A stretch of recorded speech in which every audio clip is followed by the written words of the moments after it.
Profile શું છે, આરોપી કોણ છે, હત્યા પાછળનું પર્પઝ શું છે? એક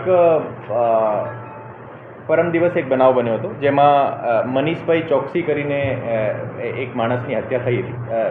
આજે સિલચમાં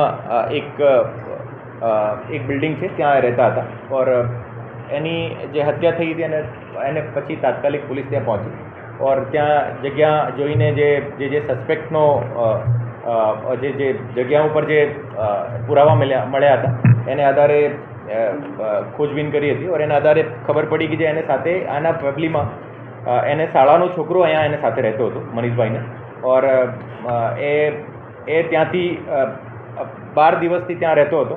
ત્યાંથી ત્યાં હતો નથી. તો આજે ફરાર હતો એને આધારે શક એને ઉપર વધી ગયો હતો ઓર એને આધારે એમને ઉદયપુરથી એને અટક કરીને લાવ્યા હતા ઓર પછી એને પૂછપરછમાં ખબર પડ્યું કે જો એને પાસે જે મનીષભાઈને પાસે જે પૈસા હતા એ કેશ જે છે એમને જોતા હતા ઓર એ આપ્યા નથી તો એના આધારે પછી એની ગળો દબાવીને એની હત્યા કરી હતી. રકમ એને પાસેથી અત્યાર સુધી 2,06,000 જેવી રિકવર થઈ છે ઓર જે અરજદાર જે ફરિયાદી જે છે ફરિયાદીનો કહેવાનો હતો કે જે ટોટલ 5 લાખની રકમ હતી. અત્યારે એનો વેરિફિકેશન અત્યારે ચાલુ છે કે જે ખરેખર કેટલી રકમ લઈ ગયો હતો. એને પાસેથી 2,06,000 રૂપિયાની રકમ રિકવર થઈ છે. સાહેબ ક્યાંથી પકડાયો અને અહીંયા હત્યા કર્યા બાદ કેવી રીતના ક્યાંથી ગયો હતો આખું?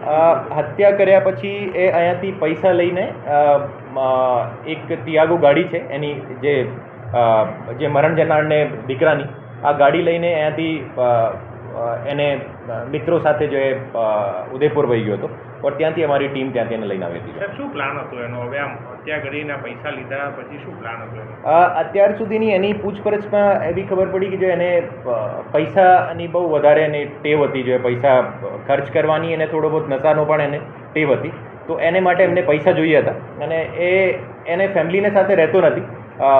એની જે ફેમિલી જે છે એને સાથે ઘણો બધો ઝઘડો ચાલતો હતો એમનો ઓર એને આધારે પણ આ 10-12 દિવસથી અહીંયા મનીષભાઈને ઘરે જે મરણ જનાર છે એને ઘરે રોકાવ્યા હતા ઓર આ જે મોટિવ જે છે આ હત્યાનો આ પૈસા હતા ઓર એ પૈસા લઈને જે ત્યાંથી પછી નીકળ્યો હતો. મનીષભાઈ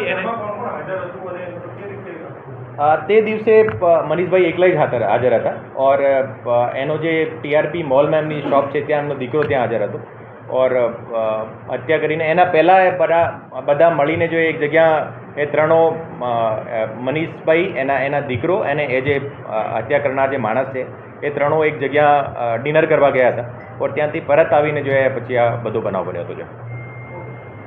થેન્ક યુ.